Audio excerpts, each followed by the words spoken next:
আল্লাহর ভয়, বিরত থাকা, সংকোচ বোধ করা, হারাম থেকে নিজেকে বিরত রাখা। এক কথায় পরকালীন জবাবদিহিতার ভয়ে, পরকালীন জবাবদিহিতার ভয়ে সকল ধরনের পাপাচার, অন্যায়, জুলুম, নির্যাতন, সকল ধরনের পাপ, পঙ্কিলতা, খারাপ কাজ থেকে নিজেকে বাঁচিয়ে রাখার নাম কি? তাকওয়া। আমি বিগত জুমায় আপনাদেরকে বুঝিয়েছিলাম যে তাকওয়ার এক্সাম্পল দিয়েছিলাম, উদাহরণ দিয়েছিলাম। যে উদাহরণটা কি? যে তাকওয়া হলো কণ্টকাকীর্ণ, কাটা বিছানো রাস্তা দিয়ে অতিক্রম করা। এই জন্য হযরত উবাই ইবনে কাব রাদিয়াল্লাহু তাআলা আনহুকে হযরত উমর ফারুক রাদিয়াল্লাহু তাআলা আনহু প্রশ্ন করলেন, তাকওয়া কি? তখন উবাই ইবনে কাব রাদিয়াল্লাহু তাআলা তাকওয়া বুঝানোর জন্য তিনি উমর রাদিয়াল্লাহু তাআলা আনহুকে বললেন, হে উমর, আপনি কি কখনো কণ্টকাকীর্ণ, সংকীর্ণ, কাটা বিছানো সরু রাস্তা দিয়ে কোনোদিন ভ্রমণ করেছিলেন নাকি? তিনি বললেন, হ্যাঁ, ভ্রমণ করেছি। তাহলে একটা সরু রাস্তা, চিকন রাস্তা, কণ্টকাকীর্ণ, সংকীর্ণ রাস্তা, এই রাস্তার চতুর্দিকে কাটা বিছানো, ওই রাস্তা দিয়ে আপনি কিভাবে পার হবেন? তখন উবাই ইবনে কাব রাদিয়াল্লাহু তাআলা বললেন যে একটা কাটা বিছানো কণ্টকাকীর্ণ সরু রাস্তায় আপনি পার হতে হলে আপনি একেবারে আঁটো হইয়া তার মধ্যে না বিধে, শরীর যাতে কাটার মধ্যে না লাগে, এই জন্য নিজেকে একেবারে আঁটো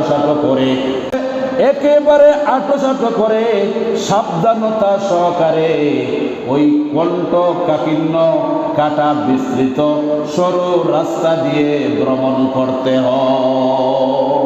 বুঝে আসছে? এই এক্সাম্পল, এই উদাহরণ দেওয়ার মানে কি? এই উদাহরণ দেওয়ার মানে হলো, আপনি আমি এমন এক সমাজে বসবাস করছি, এমন এক পাপ পঙ্কিলতায় ভরপুর এমন এক সমাজে বসবাস করছি, কিন্তু সেই পাপ পঙ্কিলতা ভরপুর সমাজে নিজের ঈমান এবং আমলকে বাঁচাতে হবে। কারণ অসংখ্য অগণিত এই পাপে ভরা, পাপ পঙ্কিলতায় ভরা এই সমাজে নিজের ঈমান এবং আমল বাঁচাতে হলে নিজেকে অনেক ধরনের সতর্কতা অবলম্বন করতে হবে। কারণ আপনি যদি সতর্কতা অবলম্বন না করেন, তাহলে সামাজিক পাপ পঙ্কিলতায় আপনিও সামিল হয়ে যাবেন, আপনিও পাপ পঙ্কিলতার সাথে, অন্যায়ের সাথে আপনিও ঢুকে যাবেন।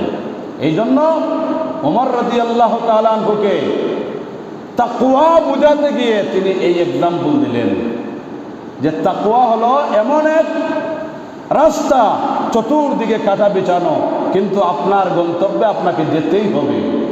তখন আপনি কিভাবে যাবেন? আপনার গন্তব্যে আপনি যেতে হলে আপনাকে সতর্কতা অবলম্বন করতে হবে। ঠিক তদ্রূপ এমন এক সমাজে আমরা বসবাস করতেছি, যেই সমাজের মধ্যে অন্যায়, জুলুম, নির্যাতন, অবিচার, অন্যের অধিকার হরণ, এক কথায় সমাজটা পাপ পঙ্কিলতায় ভরপুর সমাজ। এই সমাজে নিজেকে বাঁচাতে হলে যেই জিনিসটা আপনাকে আমাকে বাঁচাবে তার নাম হলো তাকওয়া। বলুন না সুবহানাল্লাহ। কারণ তাকওয়া ছাড়া, আল্লাহভীতি ছাড়া, তাকওয়ার গুণ ছাড়া, পরকালীন জবাবদিহিতার ভয় ছাড়া কোনো মানুষ সংশোধিত হতে পারবে না। এরপরে আমি এক্সাম্পল দিয়েছিলাম, বাইং মাসের এক্সাম্পল দিয়েছিলাম, গত্তুম মাসের এক্সাম্পল দিয়েছিলাম। আপনারা জানেন বাইং মাছ আর গুত্তুম মাছ কাদার মধ্যে থাকে, পেকের মধ্যে থাকে, কিন্তু কাদার মধ্যে থেকে পেকের মধ্যে থেকে বাইং মাছ তার নিজেকে হেফাজত করে, ঠিক কিনা? বাইং মাছ এবং গুত্তুম মাছের শরীরে কোনো কাদা লাগে? কাদা লাগে না। তার কারণ কি? কারণ সে নিজেকে কাদা থেকে নিজেকে বিরত রাখে, নিবৃত্ত রাখে। ঠিক তদ্রূপ ভরপুর পাপ পঙ্কিলতা এমন এক সমাজে আমরা বসবাস করতেছি। আপনার আমার ইমান এবং আমলকে গুত্তুম মাছ এবং বাইং মাছের মতো আপনার ইমান এবং আমলকে হেফাজত করতে হবে। বুঝে আসছে? এই জন্য আপনার আমার ইমান এবং আমলকে হেফাজত যেই জিনিসটা করতে পারে তার নাম হলো তাকওয়া। এই তাকওয়ার কোয়ালিটি, তাকওয়ার গুণ আমাদের প্রত্যেককে অর্জন করতেই হবে।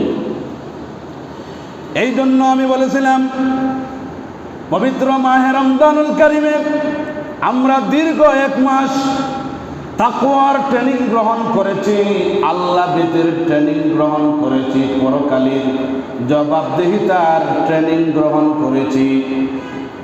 এই ট্রেনিংটা আমাদেরকে বাকি 11 মাস কাজে লাগাতে হবে।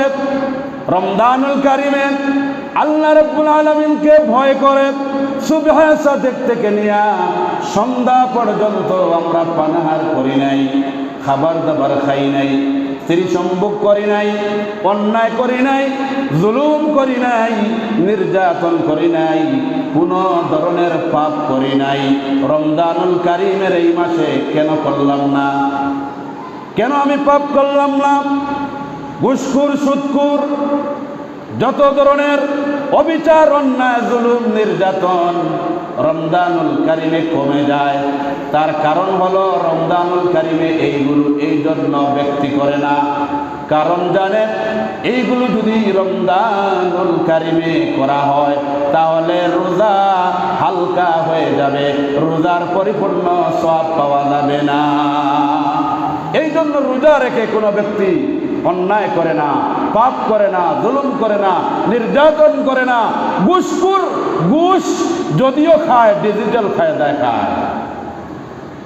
আমি বলেছিলাম যে অনেক অফিসার আছে রমজানুল কারিমে সে হাতে ঘুষ গ্রহণ করে না, ডয়ার খুলে রাখে। কেউ যদি তার হাতে ঘুষ দিতে চায় সে বলবে, আরে মিয়া আপনি কি জানেন না আমি রোজা রেখেছি, রোজা রেখে কি ঘুষ গ্রহণ করা যায়? আমার ডয়ারের মধ্যে রেখে দাও। এটা হলো ডিজিটাল ঘুষখোর। কি ঘুষখোর? ডিজিটাল ঘুষখোর। নিজের হাতে রমজানুল কারিমে গ্রহণ করে না, আবার বক্সের মধ্যে, ডয়ারের মধ্যে আবার ঘুষ কি করে? কয় সেই জায়গায় রেখে দাও। তাহলে এই রমজানুল কারিমে সে ঘুষের টাকা হাতে নেয় না, সুদের কারবারের সাথে জড়িত হয় না, অন্যায় অবিচারের সাথে জড়িত হয় না। কারণ দুইটা। 1 নম্বর, কারণ তার ভিতরে কম হলেও তাকওয়া ঢুকেছে, আল্লাহর ভয় ঢুকেছে, আল্লাহ ভীতি ঢুকেছে। এই জন্য তার ভিতরে এই ভয় থাকে যে যদি আমি রোজা রেখে এই অন্যায় কাজগুলো করি তাহলে আমার রোজা হবে না। আর 2 নম্বর, এই তার ভয় থাকে যে রমজানুল কারিম এই মাস রহমত, বারাকাত, মাগফিরাত, নাজাতের মাস, এই মাসে কি অন্যায় কিভাবে করা যায়? এখন আপনারা বলুন তো, রমজানুল কারিম এই মাসের স্রষ্টা কে? আল্লাহ সুবহানাহু ওয়া তাআলা। আবার বাকি 11 মাসের স্রষ্টা কে? আল্লাহ সুবহানাহু ওয়া তাআলা। এই জন্য আল্লাহ সুবহানাহু ওয়া তাআলা দীর্ঘ 1 মাস তাকওয়ার ট্রেনিং, আল্লাহ ভীতির ট্রেনিং, আল্লাহর ভয়ের ট্রেনিং, রমজানুল কারিমে 1 মাস আমাদেরকে তাকওয়ার ট্রেনিং দিয়েছেন, আল্লাহ ভীতির ট্রেনিং দিয়েছেন, পরকালীন জবাবদিহিতার ভয়। এই কোয়ালিটিটা আপনার আমার মধ্যে সৃষ্টি হয়। এই জন্য আল্লাহ রাব্বুল আলামিন 1 মাস তাকওয়ার ট্রেনিং দিয়েছে। এই তাকওয়ার ট্রেনিংটা আমরা বাকি 11 মাস কাজে লাগাতে হবে, ঠিক কিনা? এই জন্য রমজানুল কারিমের পরপরই আমি তাকওয়ার সাবজেক্ট নিয়ে এসেছি, যাতে করে আমরা রমজানুল কারিমে যে তাকওয়ার ট্রেনিং দিয়েছি সেই ট্রেনিংটা বাকি 11 মাস কাজে লাগাতে পারি। এবং আমরা বিগত জুমায় সাহাবায়ে কেরামদের জীবন থেকে আমরা তাকওয়ার বিভিন্ন এক্সাম্পল, বিভিন্ন উদাহরণ আপনাদের সম্মুখে পেশ করতেছি। গত জুমায় আমি বলেছিলাম যে কোনো মানুষ যদি ঈমান আনে আর তাকওয়া অবলম্বন করে, তাহলে আল্লাহ রাব্বুল আলামিন ওই মানুষের জন্য আসমান এবং জমিনের রিজকের দরওয়াজা ওপেন করে দেন, খুলে দেন। বলুন না সুবহানাল্লাহ। আর 2 নম্বর কথা যেটা বলেছিলাম যে যেই ব্যক্তি তাকওয়া অবলম্বন করবে, আল্লাহ রাব্বুল ইজ্জত ওয়াল জালাল তার জিন্দেগীর গুনাহ খাতা মাফ করে দেবেন। বলুন সুবহানাল্লাহ। তৃতীয় যে কথা বলেছিলাম কোরআন এবং সুন্নাহর দলিল দিয়ে, যে যেই ব্যক্তি তাকওয়া অবলম্বন করবে, আল্লাহ রাব্বুল আলামিন ওই ব্যক্তির গুনাহ খাতা মাফ করে তার গুনাহগুলো হাসানাত সওয়াবে আল্লাহ রাব্বুল আলামিন পরিণত করে দেবেন। বলুন সুবহানাল্লাহ। আর চতুর্থ যেই কথাটা বলেছিলাম যে যেই ব্যক্তি তাকওয়া অবলম্বন করবে, আল্লাহ রাব্বুল আলামিন কোরআনে কারিমে ঘোষণা দিয়েছেন ওই ব্যক্তি সফল কাম তথা ওই ব্যক্তির জন্য উইদ্দাত লিল মুত্তাকিন। আল্লাহ রাব্বুল আলামিন মুত্তাকিদের জন্য, যারা তাকওয়া অবলম্বন করে ব্যক্তি জীবন, পারিবারিক জীবন, সামাজিক জীবন, রাষ্ট্রীয় জীবন অর্থাৎ জীবনের প্রতিটা ক্ষেত্র তাকওয়া ভিত্তিক, আল্লাহর ভয় ভিত্তিক এবং পরকালীন জবাবদিহিতার ভিত্তিতে যেই ব্যক্তি তার জীবনের প্রতিটা ক্ষেত্র পরিচালনা করবে, আল্লাহ রাব্বুল ইজ্জত ওয়াল জালাল ওই ব্যক্তিকে জান্নাতুল ফেরদাউস দান করবেন। বলুন না সুবহানাল্লাহ। তাহলে তাকওয়ার গুরুত্ব, তাকওয়ার ভ্যালু, তাকওয়া বান্দার মর্যাদা আছে না নাই? এই জন্য আল্লাহ রাব্বুল আলামিনের কাছে মানুষের সম্মান মর্যাদা হলো তাকওয়ার ভিত্তিতে। এই জন্য আল্লাহ রাব্বুল আলামিন বলেন, ইন্না আকরামাকুম ইনদাল্লাহি আতকাকুম। তোমাদের মধ্যে ওই ব্যক্তি সবচাইতে আল্লাহর নিকট উত্তম, ওই ব্যক্তি আল্লাহর নিকট সবচাইতে বেশি সম্মানী, যেই ব্যক্তি তাকওয়াবান। বলুন সুবহানাল্লাহ। যে যত বেশি তাকওয়ার কোয়ালিটি অর্জন করতে পারবে, সেই ব্যক্তি তত বেশি আল্লাহর কাছে মর্যাদাশীল হয়ে যাবে। এই জন্য দুনিয়ার জীবনে আপনি প্রেসিডেন্ট হন, আপনি মন্ত্রী হন, আপনি এমপি হন, আপনি চেয়ারম্যান সাহেব হন, মেম্বার সাহেব হন, জনপ্রতিনিধি হন, মুরব্বী হন, এক কথায় দুনিয়ায় আপনি শৌর্যে, বীর্যে, ঐশ্বর্যে, ক্ষমতায়, পাওয়ারে, পপুলারিটিতে, সব কিছুতে আপনি ঊর্ধ্বে আছেন, কিন্তু আল্লাহর দরবারে আপনার সম্মান তখনই বৃদ্ধি হবে যখন আপনার আমার ভিতরে তাকওয়ার গুণ, এই কোয়ালিটিটা অর্জন করতে পারবে। সুবহানাল্লাহ। তাহলে আল্লাহর কাছে মানুষের শৌর্য, বীর্য, ঐশ্বর্য, জনসম্পদ, ক্ষমতা, পাওয়ার এই কিছু আল্লাহর দরবারে কোনো দাম নাই। আল্লাহর কাছে কিসের দাম আছে? আল্লাহর কাছে দাম হলো যে যত বেশি তাকওয়াবান সে তত বেশি মর্যাদাবান। বলুন সুবহানাল্লাহ। এই জন্য হাদিস শরীফের মধ্যে নবীজি বলেছেন, ওয়া মান বাত্তা বিহি আমালুহু লাম ইউসরি'আ বিহি নাসাবুহু। যার আমল তাকে পিছিয়ে দিয়েছে, বংশ মর্যাদা কখনো তাকে এগিয়ে দিতে পারে না। এই কথার মানে কি? এই কথার মানে হলো আপনার বংশ মর্যাদার কারণে আল্লাহর দরবারে আপনি কখনো দামি হবেন না। আল্লাহর কাছে মর্যাদাবান হতে হলে, আল্লাহর কাছে দামি হতে হলে আপনাকে তাকওয়াবান, আল্লাহওয়ালা, পরেজগার হতে হবে। এই জন্য আমি যে আয়াতের তাফসীর আপনাদের সম্মুখে আজকের জুমা নিয়ে 3 জুমা আলোচনা করতেছি, সেটা হলো সূরা তওবার 19 নং আয়াতে কারিমা আল্লাহ রাব্বুল আলামিন বলছেন, ইয়া আইয়ুহাল্লাযীনা আমানু তাকুল্লাহা ওয়া কুনু মা'আস সাদিকিন। আল্লাহ বলছেন, হে ঈমানদারগণ, ইত্তাকুল্লাহ, তোমরা আল্লাহকে ভয় করো, তাকওয়ার গুণ অর্জন করো, তাকওয়ার কোয়ালিটি অর্জন করো, আর সত্যবাদীদের সাথে তোমরা থাকো, সত্যবাদীদের অন্তর্ভুক্ত হয়ে যাও, সত্যবাদীদের সাথে তোমাদের সম্পর্ক বৃদ্ধি করো, আল্লাহওয়ালাদের সাথে তোমাদের সম্পর্ক বৃদ্ধি করো।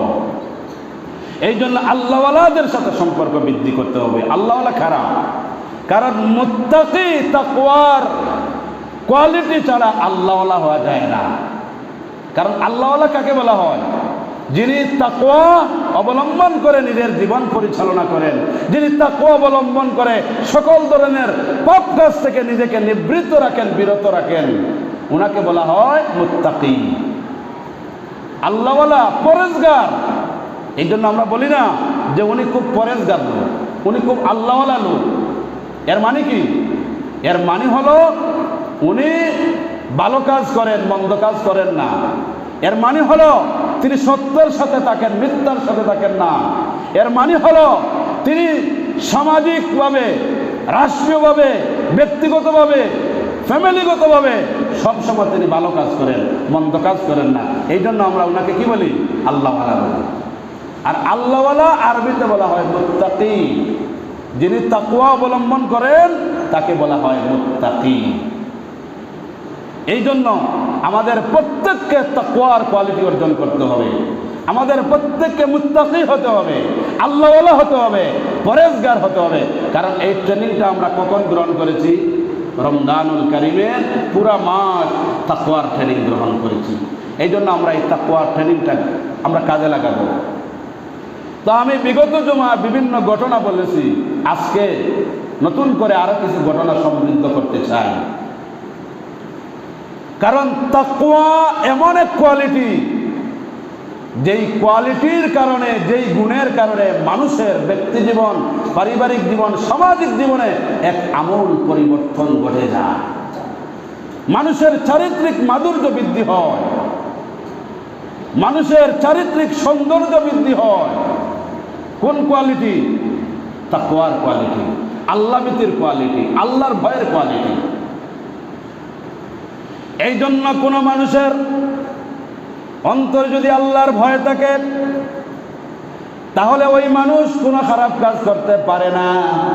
এই জন্য হযরত আবু যর গিফারি রাদিয়াল্লাহু তাআলা তিনি আল্লাহর নবীকে বললেন, আউসিনি ইয়া রাসূলুল্লাহ, ওগো নবীজি আমাকে উপদেশ দিন, নসিহত করুন। নবীজি বললেন, উসিকা বিতাকওয়াল্লাহ, আমি তোমাকে আল্লাহ ভীতি, আল্লাহর ভয়ের এই নসিহতটা করতেছি। অর্থাৎ তুমি তোমার জীবনের প্রতিটা ক্ষেত্র আল্লাহকে ভয় করে পরিচালনা করবে। ফায়দাটা কি হবে? লাভ কি হবে? ফাইন্নাহু ইউযায়্যিনু লিআমরিকা কুল্লি, কারণ তাকওয়ার গুণ হলো এমন একটা গুণ, তাকওয়ার কোয়ালিটি হলো এমন একটা কোয়ালিটি, যেই কোয়ালিটির কারণে মানুষের জীবনের সকল কাজ সৌন্দর্যমণ্ডিত হয়ে যায়। সুবহানাল্লাহ পড়ুন। তাহলে মানুষের জীবনের প্রতিটা ক্ষেত্র সৌন্দর্যমণ্ডিত হতে হলে কোন কোয়ালিটি, কোন গুণটা আমাদের অর্জন করা দরকার? তাকওয়ার গুণ। এখন ফর এক্সাম্পল, উদাহরণ দিলে বুঝবেন। আচ্ছা বলুন তো, কোনো ব্যক্তি যদি আল্লাহকে ভয় করে, পরকালীন জবাবদিহিতার ভয় যদি কোনো মানুষের অন্তরে ঢুকে যায়, যে কুল্লু নাফসিন যায়কাতুল মাউত, ম্যান ইজ মর্টাল, প্রত্যেক মানুষ মরণশীল, প্রত্যেক মানুষকে মরতে হবে। এই জন্য কবি বলেন, মাউতু কাসিন কুল্লু নাসিন শারিবু কবরু বাইতিন কুল্লু নাসিন দাখিলু। মউত এমন একটা পেয়ালা এই পেয়ালার পানি সবাইকে পান করতে হবে। কবর এমন একটা ঘর, কবর এমন একটা বাড়ি, সেই ঘরের মধ্যে, সেই বাড়ির মধ্যে আমাদের প্রত্যেককে প্রবেশ করতেই হবে, ঠিক না? এই জন্য কবি আরো বলেন, ये दुनिया मुसाफिर खाना वही आखिर ठिकाना, कोई आगे रवाना है कोई पीछे रवाना। দুনিয়া হলো মুসাফির খানা, এটা হলো ট্রাভেলার, অর্থাৎ পথিক। আপনি এই দুনিয়াতে পথিক এসেছেন। পথিক কাকে বলা হয়? মুসাফির কাকে বলা হয়? যিনি ক্ষণস্থায়ী কোনো জায়গায় থাকেন তাকে কি বলে? মুসাফির। আর মুকিম যিনি সবসময় অবস্থান করেন তাকে বলা হয় শরীয়তের পরিভাষায় মুকিম। আর মুসাফির যিনি 15 দিনের কম কোনো জায়গায় সফরের নিয়তে অবস্থান করেন ওনাকে কি বলা হয়? মুসাফির। তাহলে কবি বলছেন এই দুনিয়াটা হলো মুসাফির খানা। আপনি ক্ষণিকের জন্য এই দুনিয়াতে এসেছেন। কোরআনে কারিমে বলা হয়েছে ওয়ালাল আখিরাতু খায়রুল লাকা মিনাল উলা, দুনিয়ার জীবনের চাইতে পরকালীন জিন্দেগি উত্তম। বলুন সুবহানাল্লাহ। এরপরে আল্লাহ রাব্বুল আলামিন উন্নত বলছেন বাল তুসিরুনাল হায়াতাদ দুনিয়া ওয়াল আখিরাতু খায়রুন ওয়া আবকা। আল্লাহু আকবার বলুন। যে তোমরা দুনিয়ার জীবনকে প্রাধান্য দিচ্ছ, অগ্রাধিকার দিচ্ছ, অথচ পরকালীন জীবন তোমাদের জন্য উত্তম, আবকা এবং চিরস্থায়ী, অনন্ত অসীম জিন্দেগি, পরকালীন জিন্দেগি। আর দুনিয়ার জিন্দেগি হলো ক্ষণিকের জিন্দেগি। এখানে 60 বছর, 100 বছর, 150 বছর মনে করুন। বর্তমানে তো 150 বছরের লোক খুবই কম দেখা যায়। মনে করুন 50, 60, 70, 80, এরপরে তো আল্লাহর দপ্তরে লেখা আছে আরো তো কম সময়ে কোনো বাচ্চা দুনিয়াতে ভূমিষ্ঠ হচ্ছে, চলে যাচ্ছে। এরপরে কোনো বাচ্চা বড় হচ্ছে, বিভিন্ন কারণে চলে যাচ্ছে। তাহলে বোঝা গেল এই দুনিয়াটা থাকার জায়গা নয়, এখানে মুসাফির খানা। মুসাফির খানা কি? আপনি পথিক, ট্রাভেলার, আপনি অল্প সময়ের জন্য এই দুনিয়াতে এসেছেন। এই জন্য কবি বলেন আমল সে জিন্দগি বনতি হায় জন্নত भी और जहन्नम भी, ये खाकिए फितरत से है ना नारी ना नूरी। আপনি নূরের তৈরি না আগুনের তৈরি? আপনি কত বড় মর্যাদাশীল, আল্লাহর কাছে সেটা কাউন্ট হবে না যদি আপনি আমলওয়ালা জিন্দগি না করে যান দুনিয়াতে। ये दुनिया আমল সে জিন্দগি বনতি হয়, আমলওয়ালা জিন্দগি বানাতে হবে। তাহলে এই আমলের মাধ্যমে জান্নাত এবং জাহান্নামের ফয়সালা হবে। ভালো কাজ করবেন জান্নাতে যাবেন, মন্দ কাজ করবেন জাহান্নামে যাবেন। বুঝে আসছে? এই জন্য আল্লাহ রাব্বুল আলামিন সূরা মুলকে বলছেন আল্লাযী খালাকাল মাউতা ওয়াল হায়াতা লিয়াবলুয়াকুম আইয়ুকুম আহসানু আমালা। আল্লাহু আকবার। আমি হায়াত এবং মউত এই দুই জিনিস সৃষ্টি করেছে, বানিয়েছি। কেন? আমি জানতে চাই আইয়ুকুম আহসানু আমালা, তোমাদের মধ্যে কে সবচেয়ে বেশি আমল করে। সুবহানাল্লাহ পড়ো। তোমাদের মধ্যে কে সবচেয়ে উত্তম আমল করে, নেক কাজ করে, ভালো কাজ করে, এটা আমি জানতে চাই। এই জন্য হায়াত এবং মউত এই দুই জিনিস সৃষ্টি করেছি। তাহলে আমার হায়াত থাকলে আমার করণীয় কি? হায়াত থাকলে আমার করণীয় হলো আমল সে জিন্দগি বনতি হয়, আমলওয়ালা জিন্দগি বানাতে হবে। বুঝে আসছে? এই আমলওয়ালা জিন্দগির মাধ্যমে আপনার আমার জান্নাত নির্ধারিত হবে। বলুন না সুবহানাল্লাহ। তাহলে এই আমলওয়ালা জিন্দগি বানাতে যেই জিনিস সহযোগিতা করে তার নাম কি? তাকওয়া। তো আমি যে জিনিসটা আপনাদেরকে বুঝাতে গিয়ে এত দূর আসলাম, যে কোনো মানুষের ভিতরে যদি তাকওয়ার গুণ, পরকালীন জবাবদিহিতার এই ভয় যদি আসে, তাহলে কোনো মানুষ চুরি করতে পারবে, ডাকাতি করতে পারবে, সন্ত্রাসী করতে পারবে, জিনা করতে পারবে, সুদ ঘুষের সাথে সম্পৃক্ত হতে পারবে, দুর্নীতির সাথে সম্পৃক্ত হতে পারবে, দেশের টাকা অন্য জায়গায় পাচার করবে, দেশপ্রেম বহির্ভূত কোনো কাজ করবে না। কারণ তার ভিতরে মৃত্যুর ভয় আছে, পরকালীন জবাবদিহিতার ভয় আছে, যে এই দুনিয়ার সমস্ত হিসাব কিয়ামতের দিন আমাকে দিতে হবে। বুঝে আসছে? এই জন্য আল্লাহ রাব্বুল আলামিন বলেছেন, সুম্মা লা তুসআলুন্না ইয়াওমাইযিন আনিন নাঈম। অবশ্যই অবশ্যই আল্লাহ রাব্বুল আলামিন আপনাকে আমাকে যত নিয়ামত দিয়েছেন, সব নিয়ামতের ব্যাপারে আপনাকে আমাকে জিজ্ঞাসাবাদ করা হবে। তাকিদ দিয়ে বলা হয়েছে, সুম্মা লা তুসআলুন্না ইয়াওমাইযিন আনিন নাঈম। যত নিয়ামত আপনাকে আমাকে দেওয়া হয়েছে, সবগুলোর হিসাব পাই পাই করে আপনার আমার কাছ থেকে নেওয়া হবে। বুঝে আসছে? নিয়ামত কি?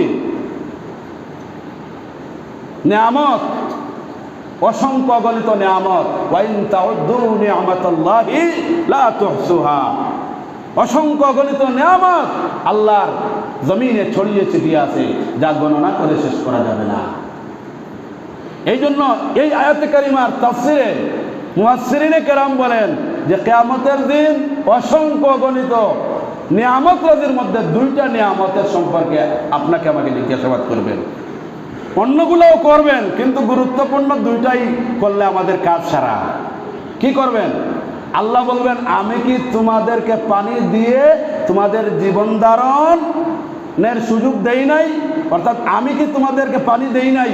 এর অর্থ হলো আল্লাহ বলবেন যে আমি যে পানি দিলাম, এই পানির কারণে শাকসবজি হলো, ফলমূল হলো, এই পৃথিবী সজীব হলো, আপনার আমার রিজেকের ব্যবস্থা হলো এই পানি থেকে। এবং আমাদের সৃষ্টিও তো পানি থেকে, নুতফা থেকে, আমাদের সৃষ্টিও পানি থেকে। এখন ধরুন, পানি যদি এই পৃথিবীতে বন্ধ হয়ে যায়, তাহলে কোনো জিনিস হবে? কাঁঠাল খেতে পারবেন? লিচু খেতে পারবেন? আম খেতে পারবেন? শাকসবজি খেতে পারবেন? কিছুই খেতে পারবেন না। দেখেন না, মাঝে মধ্যে আলহামদুলিল্লাহ সিলেটকে আল্লাহ এখনো বাঁচিয়ে রেখেছেন। এই যে আমাদের পুরা এক সপ্তাহ মাদ্রাসা, কলেজ, ইউনিভার্সিটি, প্রাইমারি সব বন্ধ হয়ে গেল। কি কারণে? যে 40 ডিগ্রি 43 ডিগ্রি যেটা মিডল ইস্টকে ছাড়িয়ে দিয়েছে, বিভিন্ন বাংলাদেশের বিভিন্ন জায়গায় এই ধরনের তাপমাত্রা। বুঝে আসছেন? আপনারা এখন তো সোশ্যাল মিডিয়ার যুগ, আপনারা দেখছেন না, ওই যে ফ্রিজ আছে না, রাস্তার ফ্রিজগুলো অটোমেটিক গলে উঠে যাচ্ছে, অটোমেটিক গলে উঠে যাচ্ছে, মানুষ হাঁটতেছে, জুতা ফ্রিজের মধ্যে দেবে যাচ্ছে। এইগুলো সব হলো আপনার আমার গুনার জন্য এই সমস্ত গজব। দুবাইয়ের মতো জায়গায় এত বৃষ্টি কি কোনোদিন হয়েছিল? হয় নাই। কিন্তু দুবাই বেশি অ্যাগ্রেসিভ এবং বেশি মডার্ন হওয়ার কারণে এটা আল্লাহর প্রাথমিক প্রথম গজব। অনেক কারণ আছে, আমার কাছে একটা কারণ ধরা পড়েছে। দুবাইয়ের এই গজবের পিছনে আমার কাছে একটা গজব ধরা পড়ছে। যারা দুবাইতে গেছেন তারা জানেন দুবাইয়ের অবস্থা। আমি নিজেও তো দুবাই সফর করছি। গত বছরের মার্চ মাসে 15 দিন দুবাইতে ছিলাম আমি, আপনারা তো জানেন, সেখানে গিয়েছিলাম। কি গরম, কি কষ্ট মানুষের। কিন্তু দুবাই, এখানে গেলে এই দেশ কি মুসলমান দেশ না অন্য কোনো কান্ট্রি, এটা বোঝা যায়। দুবাইতে যারা আছেন এরা এত ফ্রি হয়েছে ভাই, ফ্রি হইতে হইতে পশ্চিমা দেশগুলো ছাড়িয়ে গেছে। কি বলেন দুবাইয়ের ভাইরা? এই জন্য এই আল্লাহর গজব। কয়েকদিন আগে তারা ট্যুরিজম বাড়ানোর জন্য, মানে ভ্রমণকারী বাড়ানোর জন্য দুবাইয়ের মাটিতে বড় একটা টেম্পল, বড় একটা মূর্তি এবং একটা বিশাল মন্দির তারা উদ্বোধন করেছে। বুঝে আসছে?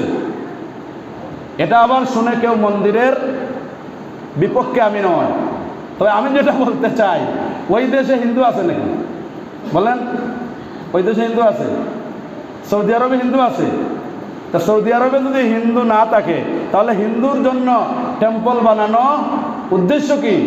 উদ্দেশ্য হলো ট্যুরিজম বাড়ানো, বিভিন্ন ধর্মাবলম্বীরা মানুষ এসে এখানে উপাসনা করবে। যেমন আমাদের বাংলাদেশে হিন্দু আছে, বৌদ্ধ আছে, খ্রিস্টান আছে, এখানে তাদের বিভিন্ন উপাসনালয় বানানোর দরকার আছে, কারণ তারা তাদের ধর্মীয় কাজ করবে। বানানো ঠিক আছে, কিন্তু দুবাই, কাতার, সৌদি আরব এগুলোতে তো হিন্দু 1%ও নাই, তাহলে তারা কেন বানাবে? এই ট্যুরিজম বাড়ানোর জন্য দুবাইতে 1 সপ্তাহ আগে বিশাল মন্দির উদ্বোধন করছে, আর পরের সপ্তাহে আল্লাহর গজবে দুবাই বন্যায় প্লাবিত হয়ে গেছে, ঠিক না? এই জন্য আপনি যত ডিজিটাল হবেন, আল্লাহর ডিজিটাল পদ্ধতিতে আপনার উপর বিপদ মুসিবত দিবেন, এই একটা কারণ। আর আরেকটা হলো ক্লাইমেটগত একটা কারণ আছে। তারা এই বৃষ্টিকে তারা নামিয়ে দেয়, জমিয়ে দেয়, অর্থাৎ তারা এমন এক পাওয়ার দেখাতে চাচ্ছে যে আমরা ইচ্ছা করলে বৃষ্টি থামাইয়া দিতে পারি, আমরা ইচ্ছা করলে বৃষ্টি রেখে দিতে পারি। এই ধরনের একটা বিজ্ঞানী ব্যবস্থাপনা তারা ব্যবহার করেছে। দীর্ঘদিন পর হলেও আল্লাহর সেই গজব এসে তাদের বৈজ্ঞানিক প্ল্যানকে ধূলিসাৎ করে আল্লাহ প্রমাণ করে দিলেন যে আল্লাহ ইচ্ছা করলে যতই আপনি আল্ট্রা মডার্ন হন, যতই ডিজিটাল হন, ডিজিটাল পদ্ধতিতে আল্লাহর গজব আপনার দ্বার প্রান্তে পৌঁছে যাবে, ঠিক কিনা? এই জন্য আল্লাহর সাথে, আমাদের গ্রামের একটা ভাষা আছে যে আল্লাহর সাথে পাল্লা ধরিও না। কি আছে ভাই? আল্লাহর সাথে পাল্লা ধরিও না।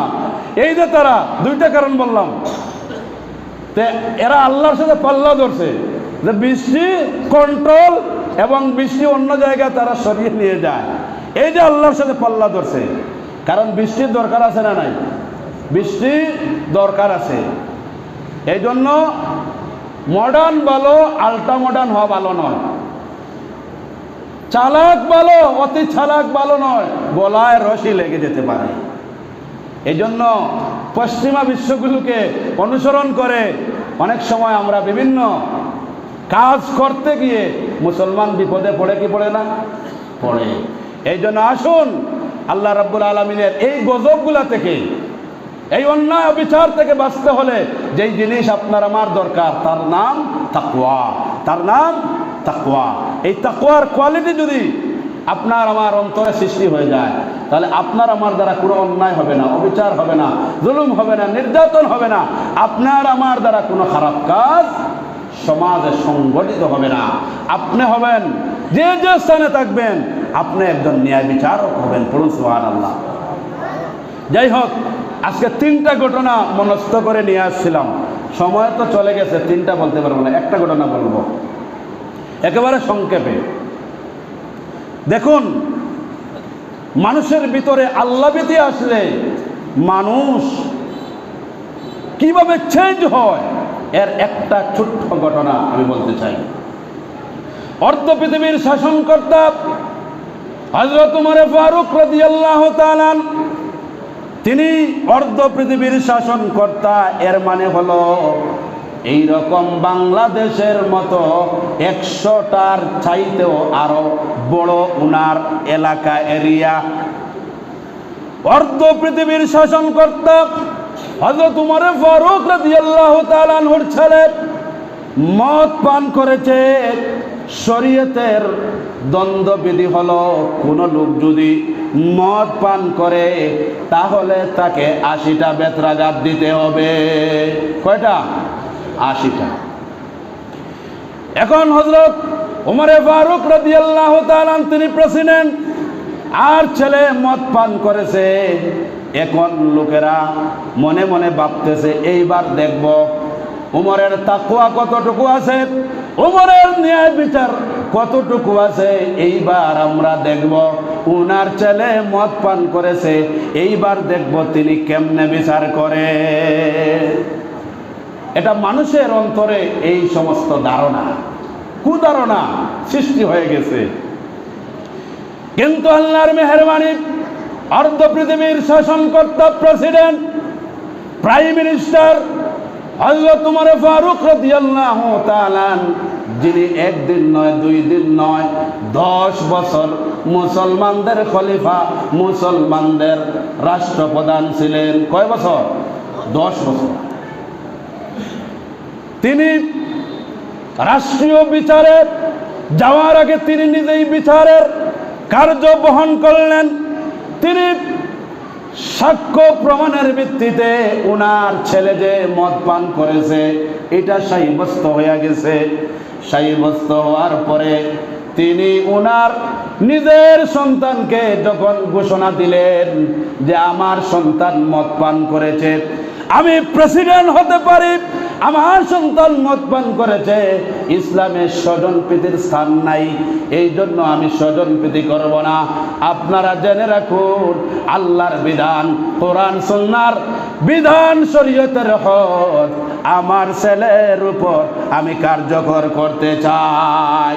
ওমর ফারুক রাদিয়াল্লাহু তাআলা ছেলেকে 80টা বেত্রাঘাত দিয়ে দিলেন। সকলের মনের সন্দেহ চলে গেল যে এই তো ন্যায়পরায়ণ শাসক। উনাকে বলে যে ছেলের ব্যাপারে কোনো ছাড় নাই। এক বর্ণনা এসেছে ওমর ফারুক রাদিয়াল্লাহু তাআলা নিজ সন্তানকে 80টা বেত্রাঘাত দেওয়ার আগে ছেলেটা মারা গেছে। মারা যাওয়ার পর যখন সন্তানকে কবরে নেওয়া হলো, ওমর ফারুক রাদিয়াল্লাহু তাআলা বললেন দাফন করা যাবে না, এখনো 80টা বেত্রাঘাত হয় নাই, এখনো বাকি আছে। হযরত ওমর ফারুক রাদিয়াল্লাহু তাআলা অর্ধ পৃথিবীর শাসনকর্তা, নিজে আবার বেদ হাতে নিয়ে 80টা পূর্ণ করে তাকে কবরস্থ করে দিলে। বলুন সুবহানাল্লাহ।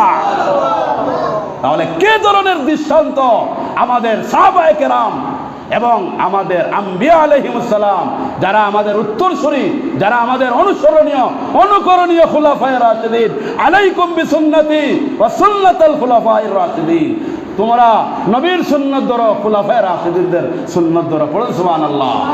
এই জন্য আমাদের সাহাবায়ে কেরাম কোরআন সুন্নাহ প্রতিচ্ছবি, সুতরাং সাহাবায়ে কেরামদের ব্যাপারে সমালোচনা চলবে না, ঠিক না? কোন ধরনের সমালোচনা নাই।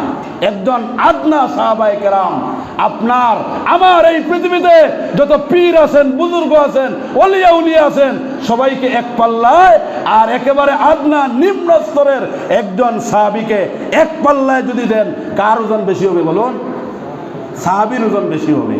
কারণ রাদিয়াল্লাহু আনহু ওয়া রাদওয়ান, আল্লাহ তাদের প্রতি সন্তুষ্ট হয়ে গেছেন, তারাও আল্লাহর প্রতি সন্তুষ্ট, তাদের পিছনের সমস্ত গুনাহ মাফ। এই জন্য আমি একটা ঘটনা বলতে চাই সংক্ষেপে, আমার তো সময় হয়ে গেছে। আপনারা জানেন বুখারী শরীফে আছে এই ঘটনাটা। হযরত মুআবিয়া রাদিয়াল্লাহু তাআলা তিনি হযরত মুআবিয়া রাদিয়াল্লাহু তাআলা তিনি 1 রাকাত বিতিরের নামাজ পড়তেন। কয় রাকাত? 1 রাকাত। এই জন্য আমাদের দেশে বিতির নামাজের রাকাত নিয়ে মতপার্থক্য আছে না নাই? কেউ 3, হাদিসে 3 আছে, 5 আছে, 7 আছে, 9 আছে। যাই হোক, আমরা সেদিকে যাচ্ছি না। তবে আকসারহুম দলিল বেশি হলো 3 রাকাতের, দলিল বেশি। 1 রাকাতেরও দলিল আছে। এখন হযরত মুআবিয়া রাদিয়াল্লাহু তাআলা 1 রাকাত তারাবির নামাজ পড়তেন। অন্যান্যরা বলছে যে এটা ত্রুটিযুক্ত, ওনারা ত্রুটি মনে করতেছেন। তখন সাহাবায়ে কেরাম বললেন যে মুআবিয়া রাদিয়াল্লাহু তাআলা আনহুর জীবনে কোনো ত্রুটি নাই, তবে আমার দৃষ্টিভঙ্গিতে একজন সাহাবী বললেন যে আমার কাছে এইটা ত্রুটি লাগতেছে যে উনি 1 রাকাত উইতিরের ভিতরের নামাজ পড়েন। বুখারীতে আছে ঘটনা। তিনি বললেন, আল্লাহর নবী বললেন, হে সাহাবী, কার সম্পর্কে আপনি মন্তব্য করছেন? তিনি তো বলেন একজন ফকিহ, তিনি তো মুআবিয়া রাদিয়াল্লাহু তাআলা একজন ফকিহ সাহাবী, সুতরাং উনি হলেন বদরি সাহাবী। এই জন্য উনার বিপক্ষে, উনার বিরুদ্ধে কোনো কথা চলবে না। সুবহানাল্লাহ। এই জন্য সাহাবায়ে কেরাম কোরআন সুন্নাহর প্রতিচ্ছবি। এই জন্য কোরআন সুন্নাহ বললে ভাই সাহাবায়ে কেরামের জিন্দেগি অটোমেটিক চলে আসে। এই জন্য সাহাবায়ে কেরামদের কোনো ধরনের সমালোচনা আমাদের করা উচিত নয়, কারণ আমরা উনাদের বৈপ্লবিক জীবন, উনাদের ব্যক্তি জীবন, পারিবারিক জীবন, সামাজিক জীবন, বিভিন্ন জীবন থেকে আমরা সেই ঘটনাগুলো, সেই শিক্ষাগুলো আমরা গ্রহণ করে আমাদের জীবন সেইভাবে সাজাবো।